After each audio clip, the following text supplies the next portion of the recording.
কার কাছে সব কথা বলা যায়,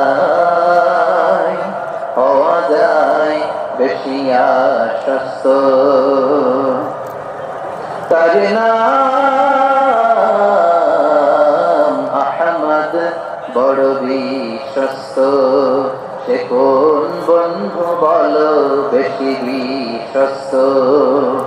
কার কাছে মন খুলে দেয়া যায়, কার কাছে সব কথা বলা যায়,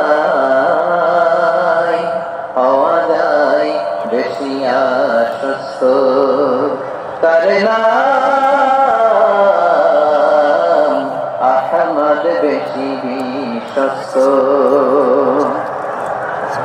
যে জন কখনো ব্যথা দিতে জানে না,